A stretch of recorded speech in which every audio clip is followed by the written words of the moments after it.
till now we have done 4 numericals on the failure of theories.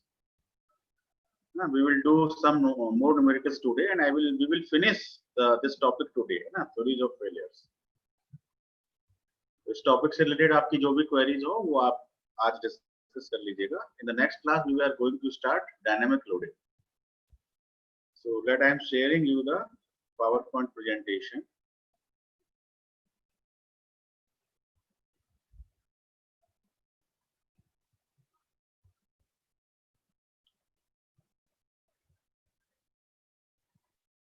Yeah, the PowerPoint presentation is visible to all of you.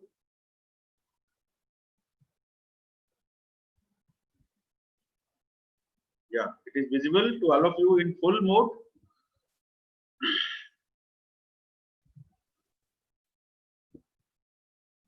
Am I audible? Yes, sir. Yes, Yes, sir. sir. Visible. Okay, okay. So in this PPT, I am going to the numerical.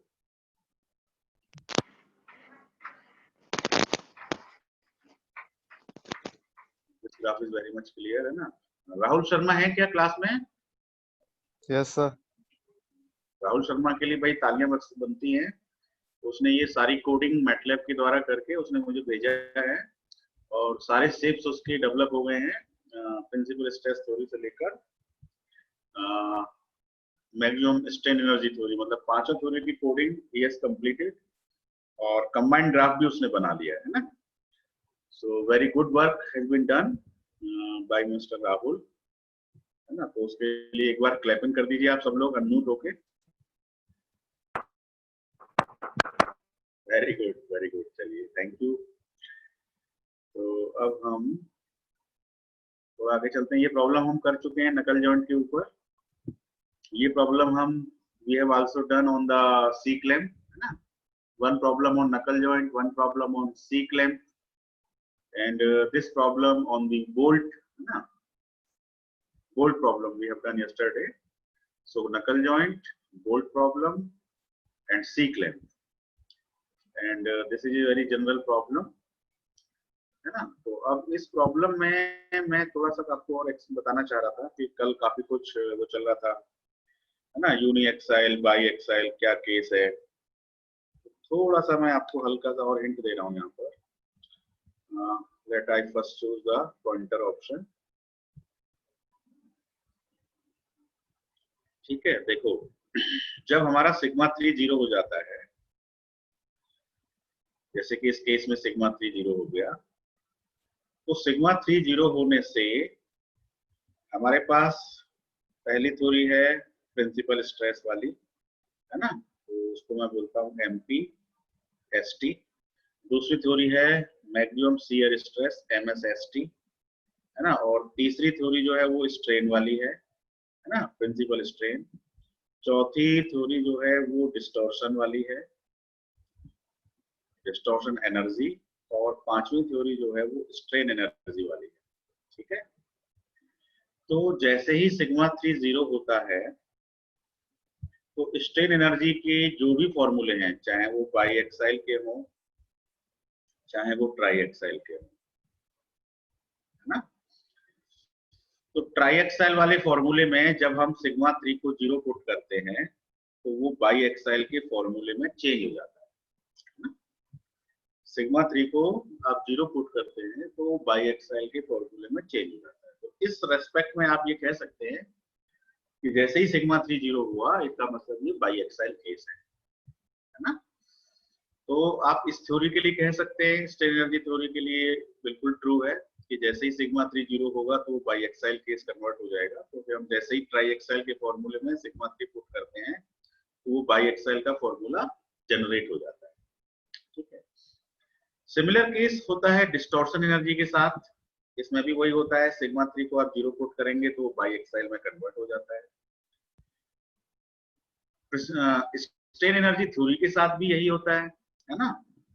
एमपीएसटी के साथ भी यही होता है. लेकिन एमएसएसटी theory में चूंकि हमें शियर स्ट्रेस कैलकुलेट करने होते हैं, तो यदि केस आपका बाई एक्साइल भी है, मान लीजिए सिग्मा 3 आपका 0 भी है और केस आपका बाई एक्साइल है, तो उस केस में भी आपको ये तीनों कंपोनेंट निकाल करके शियर स्ट्रेस चेक करना चाहिए। ये इंपॉर्टेंट बात है, आप ध्यान रखिए। यदि केस आपका बाई एक्साइल भी है तब भी आप ये तीनों कंपोनेंट निकालें और उन तीनों कंपोनेंट्स में जो मैक्सिमम वैल्यू हो उसको आप यील्ड पॉइंट स्ट्रेस के साथ में, यील्ड पॉइंट शियर स्ट्रेस के साथ में, यील्ड पॉइंट के साथ कंपेयर करें। तो ये थोड़ा सा इनपुट है। जैसे कल हम लोग ये कह रहे थे कि सिग्मा 3 0 हो तब भी ये ट्राई एक्साइल है, तो इसको इस रूप में भी समझ सकते हैं। यदि सिग्मा 3 0 है तो वो हर थ्योरी के लिए बाई एक्साइल केस है, एक्सेप्ट आप MSST का कंसेप्ट थोड़ा अलग है, तो उसमें हमें शियर स्ट्रेस कैलकुलेट करना होता है। तो ये तीनों कंपोनेंट निकाल करके आप मैक्सिमम को करेंगे तो आई थिंक कोई प्रॉब्लम आपको न्यूमेरिकल सॉल्व करने में नहीं आएगी। ठीक है, तो थोड़ा सा इनपुट दिया था मैंने। ये प्रॉब्लम आज नई है ना, प्रॉब्लम नंबर 5। तो जरा पढ़ लीजिए इस प्रॉब्लम को और फिर सोचिए कि कैसा केस है, किस तरह का केस है। So the stress is induced at a critical point in a machine component made of steel 45C8, 45C8 plain carbon steel. SYT 380 megapascal are as follows. Sigma x is given, है ना, so this is 100 sigma x, है ना। तो आप ऐसे थोड़ा सा diagram बना सकते हैं।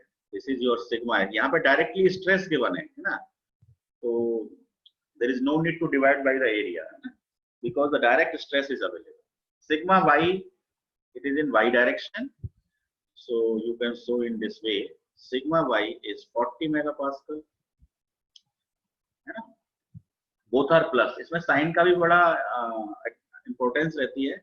Sometimes it is given 40 megapascal compressive, है ना। जैसे ही कंप्रेसिव वर्ड आपको मिल जाए then you take it as -40 और कैलकुलेशंस में उस -40 को आप साथ में इंक्लूड लेके चलिए, है ना। तो sign is also important. If it is tensile then positive, if it is compressive then negative, है ना। Here both the values are given plus, so we will consider both the stresses as tensile stresses. Tau xy is the shear stress given 80 megapascal, so this is 80, है ना। this is anti-clockwise and this is also 80 in clockwise direction. So this is this loading condition. Calculate the factor of safety. Again the question wants to calculate the factor of safety by the maximum normal stress theory. First point is normal stress, second point is maximum shear stress, and third point is distortion energy theory. Right? तो बड़ा आसान है। सबसे पहले तो आप बताइए कैसा केस है, यूनि एक्साइल है, बाई एक्साइल है, ट्राई एक्साइल है? Biaxial. Biaxial sir. Biaxial. Sigma Z में तो कोई इंफॉर्मेशन दे नहीं रखी है हमें, है ना। Sigma Z is not given, तो हम इसको बाई एक्साइल कंसीडर करेंगे।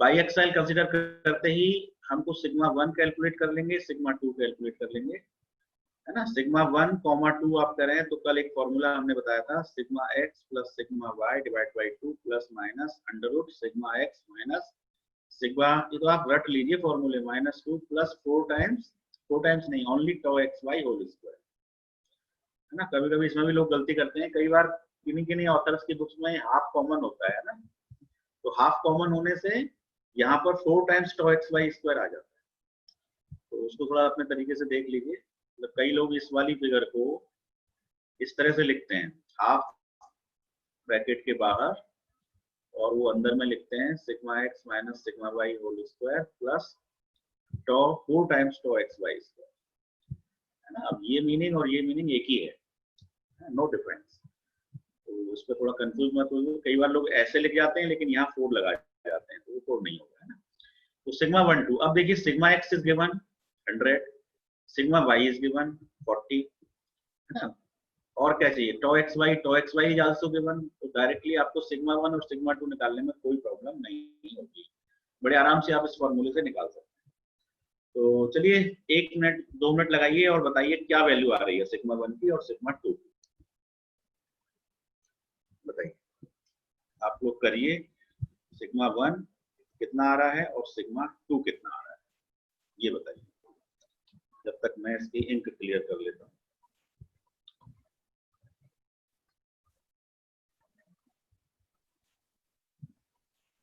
So sigma 1 आ रहा है 155.44 150.44 155.44 155.44 मेगापास्कल।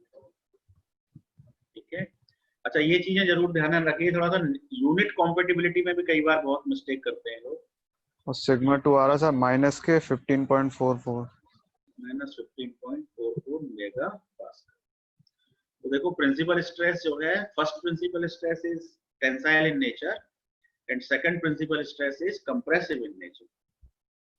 अच्छा यूनिट पे आप ये ध्यान रखिए, फोर्स की यूनिट हो है ना, तो जनरली आप न्यूटन्स में वर्क करिए मशीन डिजाइन में, और यदि स्ट्रेस है तो आप वर्क करिए न्यूटन पर mm स्क्वायर में। ठीक है, और यदि किसी कंपोनेंट का एरिया है, डायमेंशन है, तो एरिया को आप mm स्क्वायर में वर्क करिए।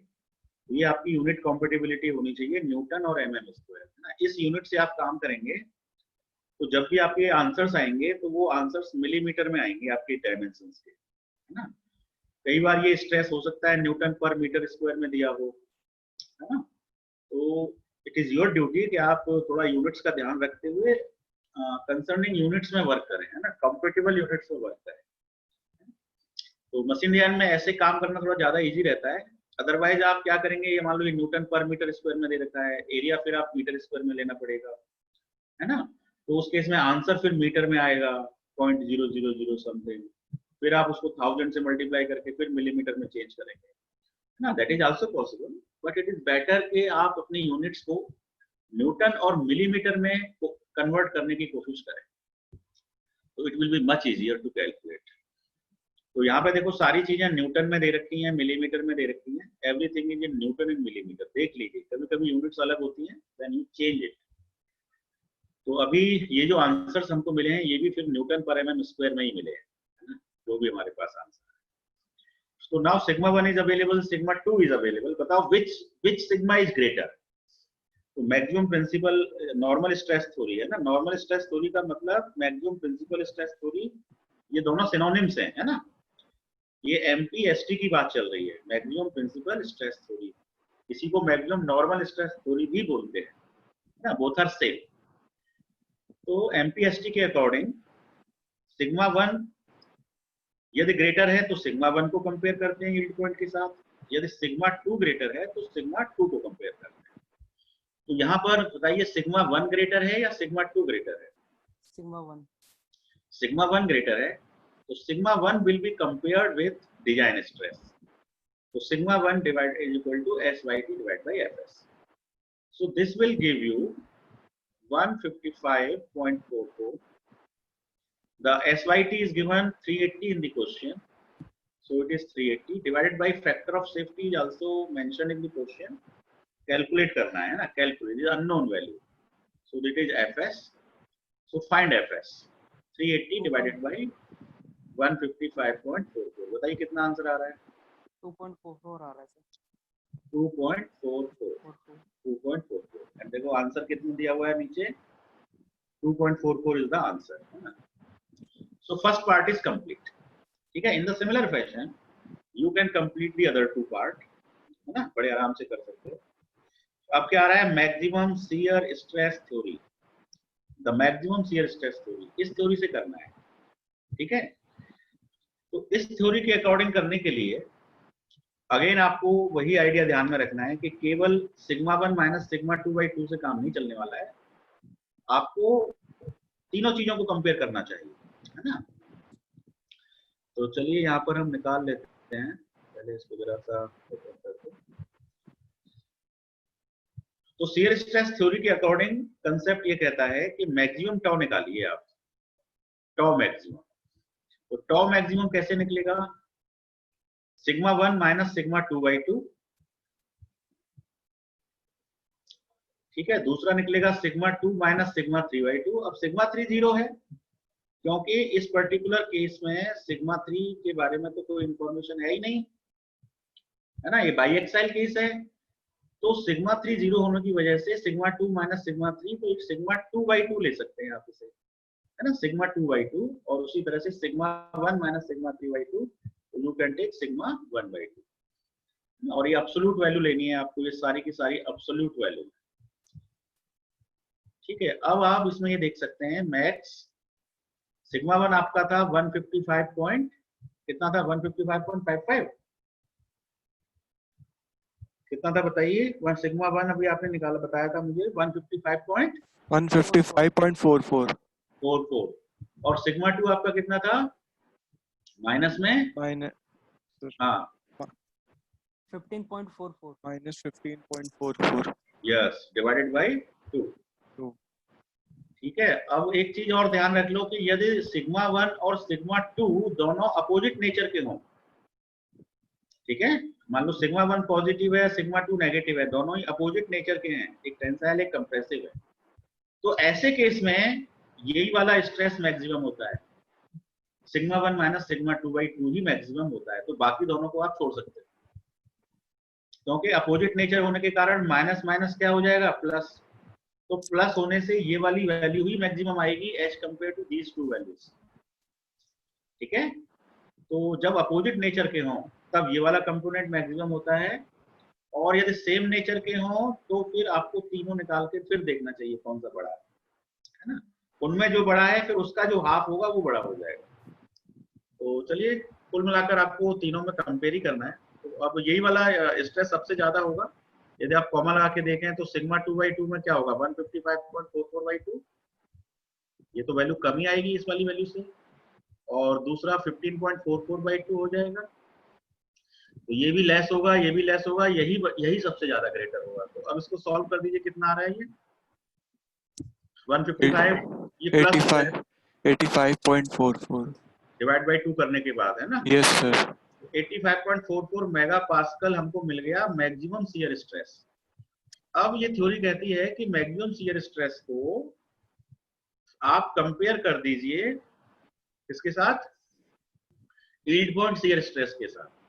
मैक्सिमम शियर स्ट्रेस को ये आपने डिवाइड बाय 2 करके बताया ना final, yes sir yes sir हाँ, तो मैक्सिमम शियर स्ट्रेस को यील्ड पॉइंट स्ट्रेस के साथ आप क्या कर दीजिए कंपेयर कर दीजिए, ये कहती है ये थ्योरी। ये भी शियर स्ट्रेस है तो ये भी शियर स्ट्रेस लेना पड़ेगा, फिर उसमें फैक्टर ऑफ सेफ्टी से डिवाइड कर दिया तो ये डिजाइन्ड शियर स्ट्रेस हो गया। अब आप इसको सॉल्व करेंगे तो 85.44, अब S/S जो है वो कितना होता है S/T divide by 2 yes sir है ना। अब S/T हमें कितना दे रखा है 380, तो 380 डिवाइड बाय 2 कितना हो गया 190, तो S/S की वैल्यू 190 हो गई यहाँ पर। फैक्टर ऑफ सेफ्टी हमें कैलकुलेट करना है, तो Fs इक्वल टू हो गया 190 डिवाइडेड बाय 85.44। सॉल्व करिए कितना आ रहा है 2.22 2.22। तो देखिए हमारा answer second part is complete. ठीक है, कोई कंफ्यूजन तो नहीं है यहाँ तक, है ना। शियर स्ट्रेस थ्योरी में ध्यान रखना, यदि बाई एक्साइल कंडीशन है तब भी आपको तीनों चीजें कंपेयर करनी चाहिए, sigma 1 minus sigma 2/2, sigma 2 minus sigma 3/2, sigma 3 minus sigma 1/2। बाकी अदर थ्योरीज में कोई इफेक्ट नहीं आता है, जो फॉर्मूले हैं वो आपके एज इट इज अप्लाई हो जाएंगे। तो this question is complete, now we are moving to another question. This is problem number 6। अब इस क्वेश्चन को मैं चाहूंगा कि आप अपने आप करें, जरा पढ़िए। Hello sir. हाँ बोलिए।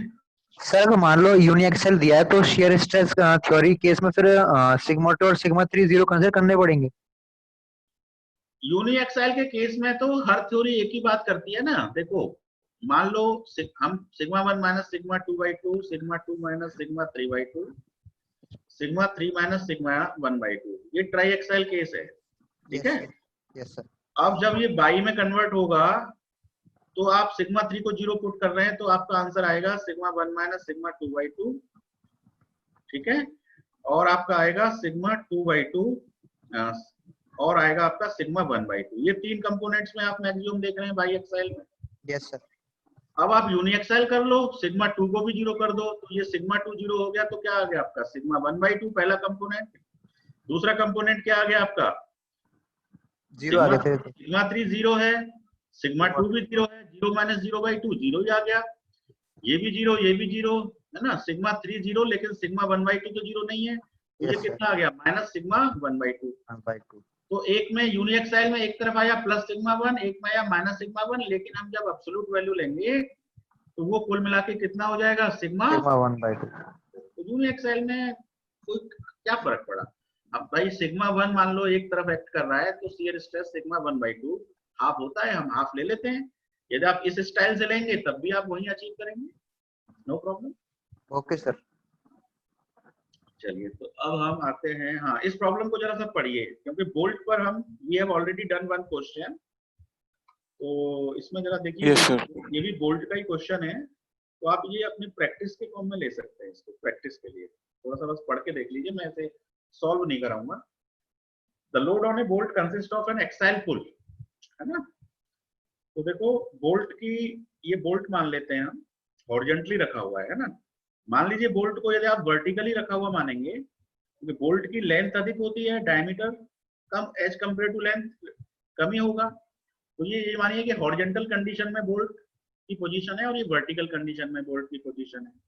तो इसकी ये एक्सिस इस तरह से जाएगी, वर्टिकल केस में एक्सिस आपकी इस तरह से जाएगी।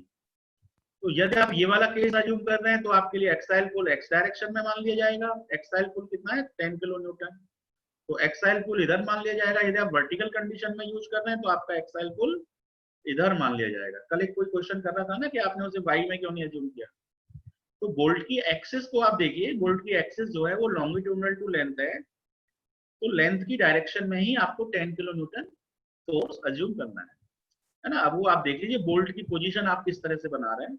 यदि आप हॉरिजॉन्टल पोजीशन में बना रहे हैं then this will be the diagram. If you are working in vertical condition तो this will be the diagram. इस केस में आपके लिए सिग्मा एक्स कितना हो जाएगा, सिग्मा वाई 0 हो जाएगा। इस केस में आपके लिए सिग्मा वाई 10 हो जाएगा, सिग्मा एक्स 0 हो जाएगा, है ना। अल्टीमेट आंसर्स पे कोई फर्क नहीं पड़ेगा, बोल्ट की डायमेंशंस वही निकल के आएंगी जो यहां से निकल के आएंगी, सेम। तो axial pull is given, transverse shear force is also given. ये फोर्स है तो आपको एरिया से डिवाइड करना होगा स्ट्रेस के लिए। Find the diameter of the bolt required according to maximum principal stress, maximum shear stress, maximum distortion. ठीक है, तीन तरह से करना है। Take permissible tensile stress at the elastic limit, तो ये क्या हो गई SYT। SYT आपकी 100 मेगापास्कल दे रखी है and Poisson's ratio is given 0.3। तो बताइए यहाँ पर कौन सी थ्योरी में आपको पॉइजन्स रेशियो की जरूरत पड़ेगी। In which theory you need Poisson's ratio. Poisson's ratio is required only in 2 theories. 2 theory में जरूरत पड़ती है। एक तो जरूरत पड़ती है maximum distortion maximum strain energy में पड़ती है, और मैक्सिमम डिस्टॉर्शन एनर्जी में। नहीं डिस्टॉर्शन में नहीं पड़ती है। There is no term mu in distortion case. Sir shear में भी नहीं पड़ती है, प्रिंसिपल स्ट्रेन में पड़ती है। प्रिंसिपल स्ट्रेन थ्योरी जो है उसमें म्यू का टर्म आता है और जो स्ट्रेन एनर्जी थ्योरी है उसमें म्यू का टर्म आता है। तो म्यू के टर्म इन दोनों में ही आते हैं, है ना। मैं आपको फॉर्मूला बताता हूं। प्रिंसिपल स्ट्रेन थ्योरी का formula sigma 1 minus mu sigma 2 biaxial case में बता रहा हूं, इक्वल टू क्या होता है SYT divided by factor of safety. ये फॉर्मूला चलता है बाई एक्साइल के लिए प्रिंसिपल स्ट्रेन एनर्जी थ्योरी में। और यदि ट्राई एक्साइल में बात करेंगे तो mu into sigma 2 plus sigma 3 equal to SYT divided by factor of safety. ये फॉर्मूला चलता है ट्राई एक्साइल के लिए स्ट्रेन एनर्जी में। तो देखिए यहाँ भी म्यू का टर्म आता है, यहाँ भी म्यू का टर्म आता है। तो जब भी आप स्ट्रेन एनर्जी थ्योरी के अकॉर्डिंग क्वेश्चन सॉल्व करेंगे then you need Poisson's ratio.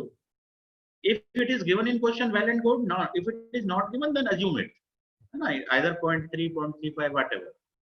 Similarly for strain energy case the biaxial formula is sigma 1 square plus sigma 2 square minus 2 mu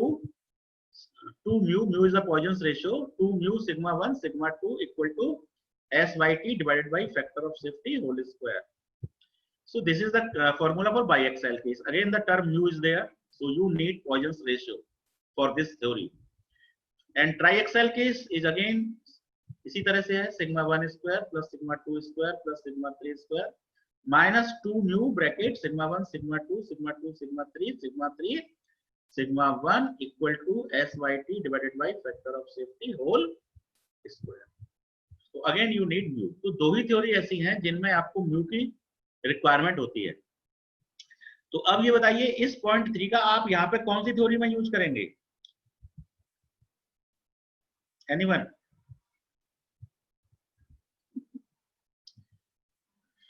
ना तो आप यूज करेंगे प्रिंसिपल स्ट्रेस में, ना आप यूज करेंगे शियर स्ट्रेस में, ना ही आप यूज करेंगे डिस्टॉर्शन एनर्जी में। कहीं पर भी कोई म्यू का टर्म नहीं आता है ना। डिस्टॉर्शन में म्यू का टर्म आता ही नहीं है।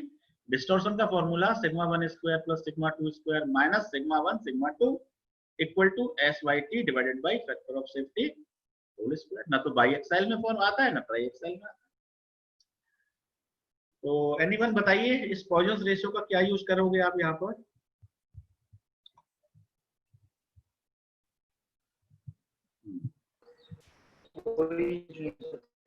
हाँ, इसका कोई यूज नहीं होगा, ये केवल कंफ्यूजन के लिए दिया हुआ है आपको, है ना। कभी कभी क्वेश्चंस में डाटा थोड़ा सा कंफ्यूजन करने के लिए भी दे देते हैं, है ना। तो कई बार एग्जाम्स में देखा जाता है कि वो इस म्यू का यूज करके क्वेश्चन सॉल्व करते हैं।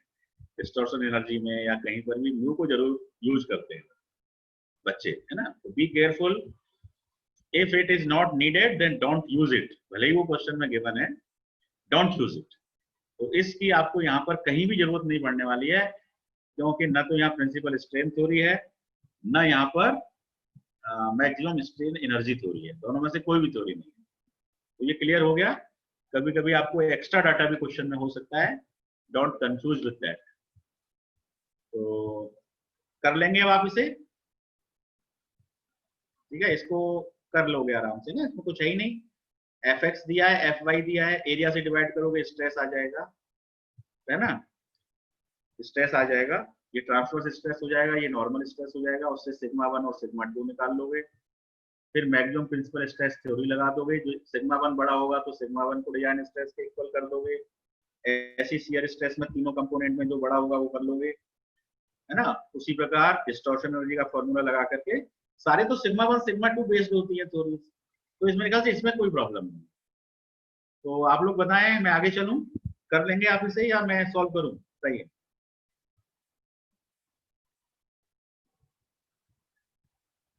हाँ, कर पाएंगे या नहीं कर पाएंगे? बोलिए। यस सर, हो जाएगा। हो जाएगा, है ना। यस सर, हो जाएगा, हो अगर जाएगा। कुछ काम कर चुके हैं तो आप लोग इसे कर लीजिएगा, है ना। चलिए हम नेक्स्ट चलते हैं। Problem number 7। इस प्रॉब्लम को देखिए। A bracket made of steel, है ना, SYT 200 मेगापास्कल, तो इसका yield point is given and subjected to a force of 5 kilo newton. तो देखिए ये 5 किलो न्यूटन का फोर्स आ रहा है ब्रैकेट के ऊपर, है ना। This is a bracket acting at an angle of 30 degree, है ना। ये डिग्री है, not 300, it is 30 degree. Angle of 30 degree to the vertical, so this angle is given 30 degree is shown in figure. The factor of safety is 4, ठीक है। FS हमको 4 दे रखा है। Determine the dimensions of the cross section of the bracket, ठीक है। So this is the cross section given, this is the cross section. So dimension of the bracket, one dimension is 2t, other dimension is t. It is given in question, है ना। one dimension is 2t, the other dimension is t. So ultimately we have to find t. If t is available, then t and 2t are available, है ना? So the dimension of the bracket can be found. तो इस question में unknown क्या है? t है। T is the unknown, है ना। किन्हीं क्वेश्चंस में फैक्टर ऑफ सेफ्टी अननोन होता है ना। यहाँ पर फैक्टर ऑफ सेफ्टी गिवन है, T अननोन है। उल्टा हो सकता है, आपको T दे दिया जाए और आपसे फैक्टर ऑफ सेफ्टी पूछ लिया जाए। तो क्वेश्चन के लॉजिक पे कोई फर्क नहीं पड़ने वाला है, सेम उसी तरह से करेंगे, अननोन वैल्यू चेंज हो जाएगी, कंसेप्ट विल बी सिमिलर। तो इस पर्टिकुलर केस में हमें क्या करना है? कंपोनेंट की डायमेंशन निकालनी है, ठीक है। ये वैल्यू 250 दे रखी है ना। यहां से लेके सेंटर से ये डिस्टेंस, राइट। तो अब इसमें इस पर्टिकुलर क्रॉस सेक्शन पर कौन कौन से स्ट्रेस आ रहे हैं, थोड़ा सा ये फोकस करिए, है ना। एक टर्म आता है ना, फोर्स एनालिसिस और स्ट्रेस एनालिसिस। तो फोर्स के बारे में तो इंफॉर्मेशन दे रखी है कि ब्रैकेट पे एक फोर्स आ रहा है 5 किलो न्यूटन, ठीक है। तो इस 5 किलो न्यूटन को आप दो कंपोनेंट में डिवाइड कर सकते हैं। एक कंपोनेंट आप हॉरिजॉन्टल कंपोनेंट कर सकते हैं इसका, let this is the horizontal component, तो ये हो जाएगा 5 sin 30, है ना। और जो वर्टिकल कंपोनेंट है उसकी वैल्यू क्या हो जाएगी, 5 cos 30, correct. So this force is divided into two vectors or two forces. One is 5 cos 30, so it is 5 root 3 by 2. Cos 30 is root 3 by 2, and sin 30 is half, so it is 5 by 2. So one force is 5 by 2, one force is 5 root 3 by 2. ठीक है। अब इस cross section का आप ये देखिए कि centre of area है ना, क्रॉस सेक्शन का सेंटर ऑफ एरिया, कई बार जनरल वे में लोग सेंटर ऑफ ग्रेविटी बोल देते हैं। तो इसका जो सेंट्रॉइड है, इस एरिया का जो सेंट्रॉइड है जी, इस सेंट्रॉइड पर इन फोर्सेस की वजह से क्या इफेक्ट आएगा, है ना। तो इस वर्टिकल फोर्स को देखिए, इस वर्टिकल फोर्स की वैल्यू क्या है, 5 रूट 3 by 2। तो इस सेंट्रॉइड के रेस्पेक्ट में ये वाला फोर्स कैसा फोर्स है, इट इज एसेंट्रिक फोर्स, है ना। एसेंट्रिक फोर्स पर भी हम डिस्कशन कर चुके हैं। So it is eccentric force. तो जब आप इस एसेंट्रिक फोर्स को इस पर्टिकुलर जी पॉइंट पर ट्रांसफर करोगे तो ये अपने साथ क्या लेके आएगा, मूवमेंट लेके आएगा, है ना। जब भी हम किसी फोर्स को, एसेंट्रिक फोर्स को पैरेलली ट्रांसफर करते हैं तो वो अपने साथ मूवमेंट लेकर के आता है। तो देखो ये डाउनवर्ड एक्ट कर रहा है, तो ये डाउनवर्ड फोर्स आ जाएगा एक तो 5 रूट 3 by 2, है ना। सेंट्रोइड से पास होगा फोर्स का लाइन ऑफ एक्शन। इस फोर्स का लाइन ऑफ एक्शन सेंट्रॉइड से पास नहीं हो रहा है, उसके अंदर कुछ एसेंट्रिसिटी है। So this distance is the eccentricity for this vertical force. तो अब ये अपने साथ मूवमेंट लेके आएगा। मूवमेंट एक वेक्टर है, वो क्लॉकवाइज होगा या एंटी क्लॉकवाइज होगा। तो इस पॉइंट के रेस्पेक्ट में इस एरो को आप देखिए, ये कैसा इफेक्ट दे रहा है आपको, क्लॉकवाइज, है ना। It is giving clockwise. Arrow को आप पॉइंट की तरफ मूव करने की कोशिश करिए, है ना। तो आपको कौन सा इफेक्ट दे रहा है, वो क्लॉकवाइज इफेक्ट दे रहा है। तो आप यहाँ पे क्लॉकवाइज मूवमेंट दिखा दीजिए। तो let the clockwise movement is m, और इस m की वैल्यू को आप कैसे निकाल सकते हैं, फोर्स इनटू एसेंट्रिसिटी।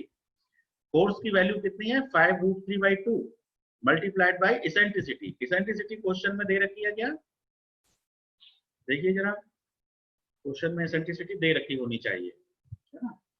चेक करिए जरा, इट इज गिवन 125, है ना, 125 is given. So eccentricity is 125, ठीक है। तो इसका जो वर्टिकल कंपोनेंट था उसकी वैल्यू क्या थी, 5 root 3 by 2।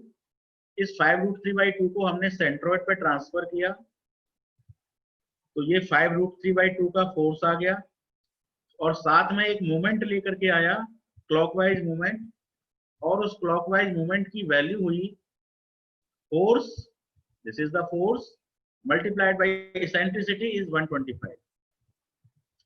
So this is your movement, ठीक है। तो अब आपने क्या किया, इस फोर्स का काम कर लिया। अब इस फोर्स को आप फिनिश कर दीजिए यहाँ से, समझिए कभी यहाँ पे एक्ट कर ही नहीं रहा है, अब ये यहाँ की जगह पर यहाँ एक्ट कर रहा है, और साथ में एक मूवमेंट लेके आया है, ठीक है। अब देखो इस पर्टिकुलर क्रॉस सेक्शन पर इस फोर्स की वजह से कौन सा स्ट्रेस आएगा, नॉर्मल स्ट्रेस आएगा। और वो कैसा होगा, टेंसाइल इन नेचर होगा या कंप्रेसिव इन नेचर होगा, that will be tensile in nature, ठीक है। डायरेक्ट स्ट्रेस, तो इसकी वजह से कौन सा स्ट्रेस आएगा, डायरेक्ट स्ट्रेस, जो कि नॉर्मल स्ट्रेस, उसका नेचर होगा normal stress, normal to the area. अब देखिए ये कौन सा मूवमेंट है, बेंडिंग मूवमेंट है, it is a bending movement. ये ब्रैकेट को बेंड करने की कोशिश कर रहा है। सो बेंडिंग मूवमेंट की वजह से बेंडिंग स्ट्रेस विल डेवलप।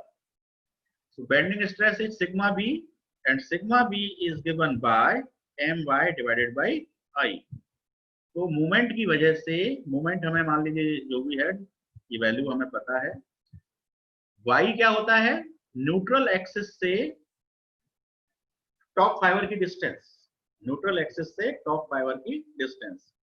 तो टॉप फाइबर की डिस्टेंस ये हो जाएगी, this is the neutral axis. From neutral axis से टॉप फाइबर कितनी डिस्टेंस पर है, टोटल इज 2t, 2t का हाफ करिए, 2t का हाफ करेंगे तो t मिलेगा। तो y की वैल्यू क्या हो जाएगी आपकी, t। my/i में y की वैल्यू कितनी आप ले लेंगे, t। इधर का फाइबर लेंगे तब भी t, और आप लेफ्ट का फाइबर लेंगे तब भी t। ठीक है। अब यदि एक फाइबर पे टेंसाइल होगा तो दूसरे फाइबर पे कंप्रेसिव होगा। ठीक है। अब आपका नॉर्मल स्ट्रेस टेंसाइल है, तो आप टेंसाइल को टेंसाइल के साथ लिंक करेंगे, है ना, वैल्यू तो बराबर ही आएगी रेक्टेंगुलर सेक्शन में, क्योंकि इधर भी y इक्वल है, इधर भी y इक्वल है। कभी कभी ट्रायंगुलर क्रॉस सेक्शन होने पर सेंट्रोइड से एक तरफ की वैल्यू आती है h/3 और दूसरी तरफ की वैल्यू आती है 2h/3। तो उस पर्टिकुलर केस में यदि एक तरफ टेंसाइल है और एक तरफ कंप्रेसिव है, तो इन दोनों की न्यूमेरिकल वैल्यू इक्वल नहीं होती है ना। एक h/3 से निकलेगी y इक्वल टू h/3 से, और एक निकलेगी y इक्वल टू 2h/3 से। तो उस केस में numerical value will not be equal. तो उस केस में आपको ध्यान रखना पड़ेगा कि कौन से पॉइंट पे टेंसाइल है, तो टेंसाइल को टेंसाइल से प्लस करिए। यदि ये कंप्रेसिव नेचर का होता तो कंप्रेसिव को कंप्रेसिव के साथ प्लस करिए। ठीक है। अब आप ये देख लें कि इस ब्रैकेट इसकी वजह से जब ये ब्रैकेट बेंड होगा, तो बेंड होने के बाद इसकी सिचुएशन कुछ ऐसी बनेगी। ठीक है। ये वाली जो लाइन है, ये लाइन कुछ ऐसे बेंड हो जाएगी और ऊपर वाली लाइन कुछ ऐसे बेंड हो जाएगी। ठीक है। तो इस पर्टिकुलर केस में ये जो अपर लेयर है और ये लोअर लेयर है, तो लोअर लेयर की डायमेंशन रिड्यूस हो रही है, रिड्यूस होने के कारण ये अंडर कंप्रेशन आ जाएगी, और ये इसकी डायमेंशन बढ़ रही है, इसलिए ये अंडर टेंसाइल आ जाएगी। तो हम ये आउटर सरफेस पर बेंडिंग स्ट्रेस कैलकुलेट करेंगे, है ना। मैक्सिमम बेंडिंग स्ट्रेस कहाँ होता है, आउटर सरफेस पे होता है, आउटर फाइबर पे होता है। और आउटर फाइबर पर डायरेक्ट स्ट्रेस की वैल्यू कितनी होगी, डायरेक्ट स्ट्रेस की वैल्यू तो फोर्स अपॉन एरिया से निकलती है। फोर्स की वैल्यू कितनी है, 5√3/2। एरिया कितना है, एरिया होता है लेंथ इंटू विड्थ। एरिया कितना है, 2t इंटू टी। एरिया हो गया 2t इंटू टी। तो ये हमारा डायरेक्ट स्ट्रेस हो गया। और डायरेक्ट स्ट्रेस जो होता है वो पूरे एरिया पर यूनिफॉर्मली डिस्ट्रीब्यूटेड होता है। डायरेक्ट स्ट्रेस जो होता है वो कंप्लीट एरिया पर यूनिफॉर्मली डिस्ट्रीब्यूटेड होता है। तो इस आउटर फाइबर की यदि बात करें, तो इस आउटर फाइबर पर एक तो डायरेक्ट स्ट्रेस आ रहा है, एक बेंडिंग स्ट्रेस आ रहा है, दोनों का नेचर टेंसाइल है। तो इन दोनों को प्लस करके हमको नेट स्ट्रेस मिल जाएगा। फिर उस नेट स्ट्रेस को हम कंपेयर करेंगे किसके साथ, यील्ड पॉइंट के साथ हम कंपेयर करेंगे। दिस इज द लॉजिक, है ना। यील्ड पॉइंट या डिजाइन स्ट्रेस के साथ हम कंपेयर करें। तो देखो ऐसे क्वेश्चंस में, ये ब्रैकेट वाले क्वेश्चंस एग्जाम्स में अक्सर आते हैं। ऐसे क्वेश्चंस में कुछ नहीं करना है आपको, फोर्स को आप पहले डिवाइड कर दीजिए 2 कंपोनेंट में, है ना, और 1 बाय 1 वर्क करिए। पहले वर्टिकल फोर्स को आप यहाँ पे ट्रांसफर कर लीजिए, उससे आपको एक डायरेक्ट स्ट्रेस मिल जाएगा, एक आपको बेंडिंग स्ट्रेस मिल जाएगा। बेंडिंग मोमेंट निकाल लीजिए, बेंडिंग मोमेंट मिल जाएगा, स्ट्रेस तो बाद में निकल ही जाएगा। ठीक है। अब आपने वर्टिकल फोर्स का काम कर लिया, है ना, वर्टिकल फोर्स इज फिनिश्ड। लेकिन अभी साथ में देखिए हॉरिजॉन्टल फोर्स भी तो था। जब इस फोर्स को आपने कंपोनेंट किया तो एक हॉरिजॉन्टल फोर्स भी था। अब इस हॉरिजॉन्टल फोर्स को देखिए, क्या ये इसके जी पॉइंट से पास हो रहा है, क्या ये क्रॉस सेक्शन के जी पॉइंट से पास हो रहा है, it is not passing through G. When it is not passing through G, it means it is also eccentric. It is also eccentric. This vertical force is also eccentric. This horizontal force is also eccentric. है ना, दोनों ही force eccentric है यहाँ पे। तो जो work हमने इसमें किया है वही वर्क हमें इसमें भी करना पड़ेगा। तो हम इस वाले फोर्स को जब हम यहाँ पे ट्रांसफर करेंगे तो ये अपने साथ मूवमेंट लेकर आएगा। जब भी किसी फोर्स को पैरेलली ट्रांसफर करेंगे तो अपने साथ मूवमेंट लेकर के आएगा, है ना। This is the theory. तो मैं जरा सा इसकी इंक क्लियर कर लेता हूँ फिलहाल, थोड़ा सा पॉइंट और रह गया इसमें समझाने का। देखिए अब शॉर्ट में समझिएगा, मैंने इसको डिवाइड किया दो पार्ट में, एक पार्ट 5√3/2, दूसरा पार्ट 5/2, दो फोर्सों में डिवाइड हो गया। इस फोर्स को जब ट्रांसफर किया तो फोर्स हो गया 5√3/2 और बेंडिंग मूवमेंट हो गया क्लॉकवाइज m1। अब इस बेंडिंग मूवमेंट को m1 दे देते हैं तो, या mv बोल सकते हो, v फॉर वर्टिकल, है ना। इस वर्टिकल फोर्स की वजह से बेंडिंग मूवमेंट mv, मैंने इसमें सबस्क्रिप्ट लगा दिया है ना, m1 m2 भी बोल सकते हैं, नो प्रॉब्लम। अब ये हॉरिजॉन्टल जो फोर्स है दूसरा वाला, है ना, इसकी वजह, इसको जब हम ट्रांसफर करेंगे तो ये पैरेलली ट्रांसफर होगा। तो ये जब ये इस पॉइंट पे पैरेलली ऐसे ट्रांसफर होगा तो इसकी वैल्यू कितनी है, 5/2 न्यूटन या किलो न्यूटन में है, इसको न्यूटन में बदलना चाहिए आपको, इंटू 10⁻3। जब आप कैलकुलेशन करें तो 10⁻3 से मल्टीप्लाई कर लीजिएगा। तो ये फोर्स यहाँ ट्रांसफर हुआ।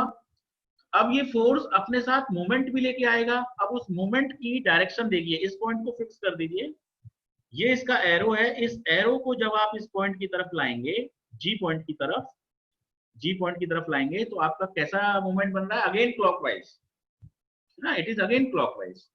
तो आपको एक क्लॉकवाइज मूवमेंट और मिल गया, है ना, उसको आप कहीं भी दिखा सकते हैं। Let this is the clockwise, क्योंकि प्लेन तो एक ही है, तो it is A clockwise movement. और इस क्लॉकवाइज मूवमेंट को आप नाम दे सकते हैं MH for bending movement due to horizontal force, bending movement due to vertical force, bending movement due to horizontal force. अब ये भी उसी प्लेन में मूवमेंट है, ये भी उसी प्लेन में मूवमेंट है, then they are addable. So the net movement, final movement is mh plus mv।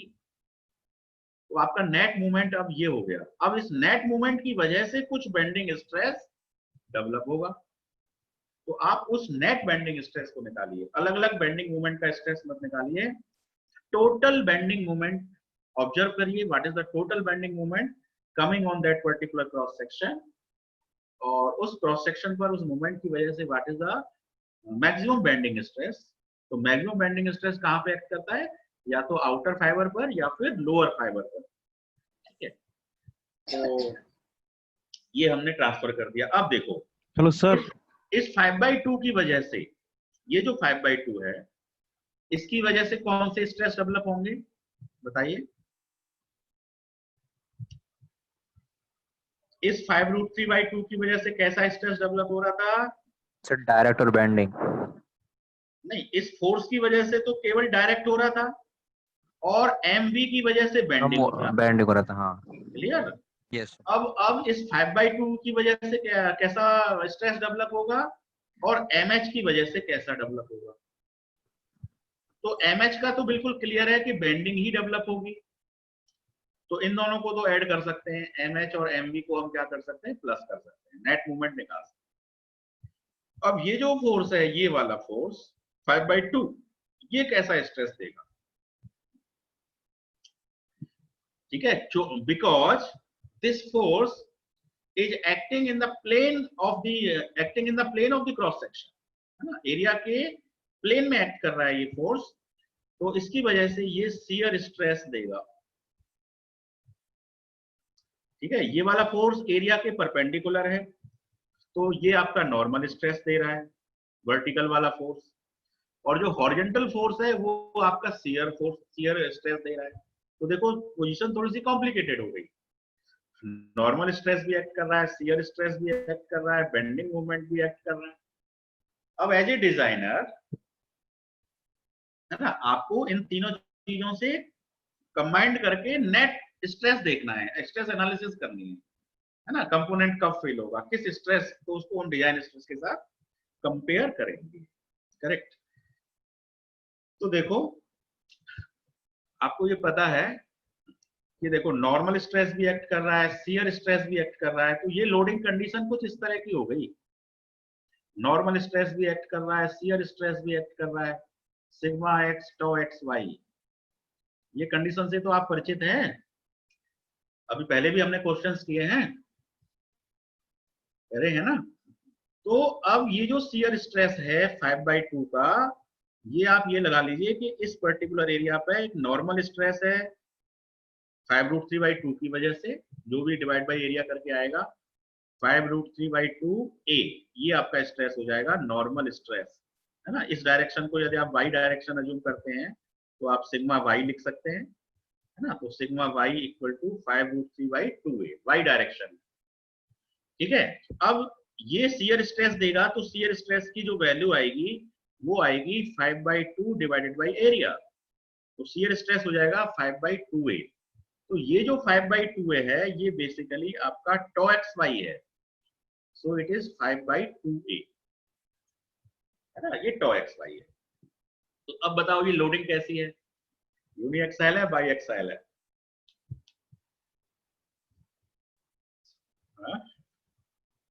सही है। कैसी लोडिंग कंडीशन है, इट इज यूनिएक्साइल और biaxial? Sir biaxial होनी चाहिए सर। बाई एक्साइल है sir, biaxial. It is biaxial, it is biaxial, है ना, इट इज बाई एक्साइल। मान लीजिए मैं इस फोर्स को नजरअंदाज कर दूं, कौन से वाले फोर्स को, 5/2 वाले को, इसको मैं मान लो फिलहाल नजरअंदाज कर दूं कि मान लो कि चलो एक्ट नहीं कर रहा है, ये मान के चलें फिलहाल, तब ये कैसी कंडीशन हो जाएगी सर? यूनिएक्सल हो जाएगी, तब ये यूनिएक्साइल, ठीक है, तब ये प्रॉब्लम थोड़ा सिंपल हो जाएगी, है ना। इस 5/2 की वजह से ये प्रॉब्लम हल्की सी कॉम्प्लिकेटेड हो रही है, बाई एक्साइल हो रही है, तो फिर हमें बाई एक्साइल के कंसेप्ट लगाने पड़ेंगे, ठीक है। अब देखो जब आप इसे बाई एक्साइल मानकर सॉल्व करेंगे, ठीक है, तब आपको ये पता चलेगा कि इस फोर्स की वजह से कैलकुलेशंस में कॉम्प्लेक्सिटी काफी ज्यादा बढ़ रही है। इस फोर्स या स्ट्रेस की वजह से कैलकुलेशंस में कॉम्प्लेक्सिटी काफी ज्यादा बढ़ रही है।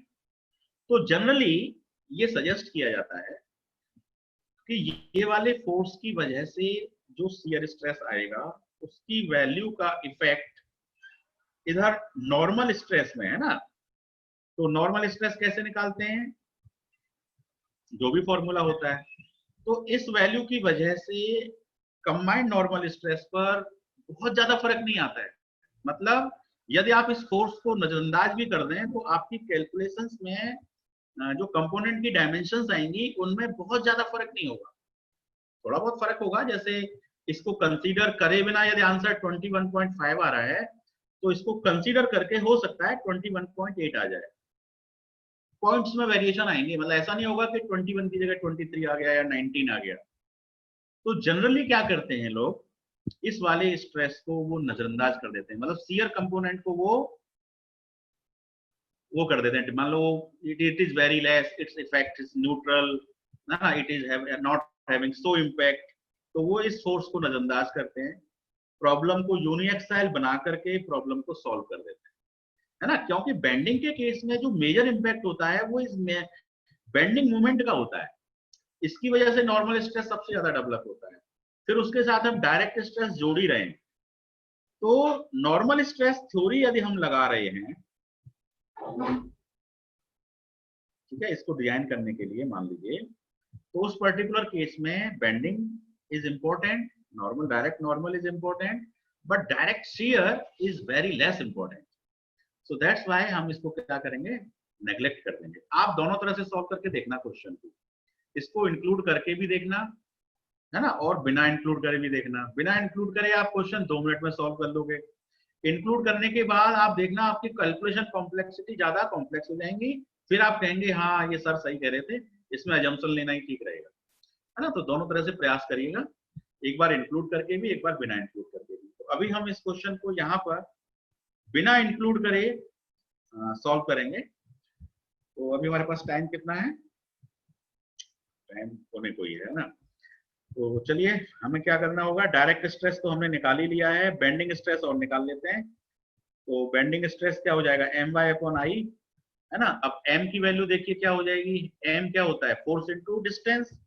तो पहला फोर्स कितना था, 5√3/2, है ना, पहला फोर्स कितना था 5√3/2, 5√3/2 multiplied by 125 plus 5/2 multiplied by, इस 5/2 का डिस्टेंस कितना है, व्हाट इज द डिस्टेंस, 250, है ना। अब देखो ये क्रॉस सेक्शन तो हर जगह बनेगा ना, यहाँ पे भी क्रॉस सेक्शन बनेगा, यहाँ पे भी बनेगा, तो हम सबसे ज्यादा डिस्टेंस पर देख रहे हैं। जहां सबसे ज्यादा डिस्टेंस पे जो क्रॉस सेक्शन होगा वहीं पर बेंडिंग मोमेंट सबसे ज्यादा होगा। इसलिए यहाँ पर इसेंट्रिसिटी की वैल्यू हम 250 लेके चल रहे हैं। तो इट इज 5/2 इंटू 250 और इस पूरे को आप मल्टीप्लाई करेंगे 10 पावर 3 से, क्योंकि ये फोर्स जो है ये जो है आपके किलो न्यूटन्स में, तो उसको मैंने न्यूटन्स में चेंज कर दिया, तो आपको m मिल गया है ना। इसको सॉल्व कर लीजिएगा। तो once m is available, y की वैल्यू आप t ले लेंगे, 2t का हाफ। इनर्शिया, इनर्शिया क्या होता है, bh3/12 होता है रेक्टेंगल का, इसका जो क्रॉस सेक्शन है वो रेक्टेंगुलर है ना। तो आप यहां पर ले लेंगे t into 2t cube divided by 12 है ना। एक डायमेंशन t है, दूसरी डायमेंशन 2t है, तो इसका जो इनर्शिया हो जाएगा t into 2t cube divided by 12, bh2/12 का फॉर्मूला। तो अब देखो ये भी t के फॉर्म में, ये भी t के फॉर्म में, तो ये कंप्लीट चीज t के फॉर्म में आ जाएगी है ना। तो ये बेंडिंग स्ट्रेस हो गया। अब इस बेंडिंग स्ट्रेस को डायरेक्ट स्ट्रेस के साथ ऐड कर देना। तो डायरेक्ट स्ट्रेस कितना है, 5√3/2, डायरेक्ट स्ट्रेस है 5√3/2 एरिया, एरिया कितना है 2t इंटू टी, सो 2t इंटू टी, तो ये भी t के फॉर्म में आ गया, ये भी t के फॉर्म में, ये भी t के फॉर्म में, कंबाइंड इक्वेशन t के फॉर्म में, ये क्यूबिक इक्वेशन बनेगी आपकी। जब आप इसे सॉल्व करेंगे तो ये आपकी क्यूबिक इक्वेशन बनेगी, ठीक है। क्यूबिक इक्वेशन तो आपकी जब बन रही है जब आपने शियर स्ट्रेस को नजरअंदाज कर दिया। यदि आप शियर स्ट्रेस को भी साथ लेके चलेंगे तो आपकी क्यूबिक इक्वेशन की जगह पावर और बढ़ जाएगी, पावर और बढ़ने से आपकी कॉम्प्लेक्सिटी बढ़ जाएगी, ठीक है, और उससे आंसर्स में बहुत वेरिएशन आएगा नहीं, इसलिए हमने उसे नजरअंदाज किया। तो my/i करके दोनों स्ट्रेस को आप ज्वाइन कर दीजिए। ज्वाइन करने के बाद आपको फाइनली t के फॉर्म में आंसर मिला। इस वैल्यू को आप डिजाइन स्ट्रेस के इक्वल कर दीजिए, तो s/t डिवाइडेड बाई fs है ना। s/t क्वेश्चन में गिवन है, फैक्टर ऑफ सेफ्टी गिवन है, तो आपका t कैलकुलेट हो जाएगा, ठीक है। अब इसका आंसर आप नोट कर लो, करके देख लेना। इसका आंसर है 33.5 mm, ये t आएगा है ना। तो आपका क्रॉस सेक्शन क्या हो जाएगा 2t/t। इस 33.5 को हो सकता है हम 34 में मान लो राउंड ऑफ कर दें, तो इसका 34 टू 68/34, क्रॉस सेक्शन की डायमेंशन क्या हो जाएगी 68/34 mm। तो दिस कंप्लीट्स दिस क्वेश्चन है ना, आइडिया दिया है मैंने आपको। सर, हाँ बोलिए। सर हॉरिजॉन्टल फोर्स की वजह से शियर स्ट्रेस क्यों जनरेट हो रहा है? क्योंकि वो एरिया के प्लेन में काम कर रहा है। देखो ठीक है, मान लो मेरा हाथ दिख नहीं दिख रहा है, मैं जरा सा स्टॉप शेयर करता हूँ तब आपको शायद बेटर दिखेगा। देखो अब तो आपको मैं बड़े पिक्चर पे दिख रहा हूँ ना, आप मेरे को हाथ दिख रहा है मेरा आपको? यस सर, दिख रहा है। अब इस हाथ में देखो ये जो पेन है ना, इसको आप फोर्स मानिए, तो Yes, वर्टिकल फोर्स तो ऐसे एक्ट कर रहा है, जो वर्टिकल फोर्स है, तो ये तो नॉर्मल स्ट्रेस देगा इस पर्टिकुलर एरिया पर। कैसे नॉर्मल देगा? हथेली मेरा एरिया है, क्रॉस सेक्शन है ये मान लीजिए, ठीक है। यस, तो ये तो नॉर्मल देगा, और जो हॉरिजॉन्टल फोर्स जब ट्रांसफर होगा इस एरिया में, तो ये एरिया के प्लेन में काम कर रहा है, ये हथेली के प्लेन में काम कर रहा है, ठीक है। जब हथेली के प्लेन में काम कर रहा है तो ये कौन सा फोर्स देगा, शियर फोर्स देगा, यस ठीक है। हाँ, जब भी कोई चीज किसी प्लेन में एक्ट करती है तो वो शियर फोर्स देती है, तो ये शियर फोर्स, इसका एक्शन शियर आएगा, उसका एक्शन नॉर्मल। तो इस शियर वाले फोर्स के उसको हमने बेंडिंग मोमेंट को तो ले लिया इफेक्ट में, लेकिन हमने शियर फोर्स का जो डायरेक्ट शियर है उसको हमने नेग्लेक्ट कर दिया, ठीक है। यस, आप दोनों तरह से करके देख लेना, शियर को इंक्लूड करके भी, बिना इंक्लूड करे भी। यदि एग्जाम में आप बिना इंक्लूड करे सॉल्व करोगे तब भी आपको फुल मार्क्स मिलेंगे, इस तरह के क्वेश्चन, ठीक है। और कोई क्वेरी हो तो बताइए। अब क्लियर हो गया ना शियर और नॉर्मल? यस सर, हो गया। हाँ बिल्कुल। Any other query?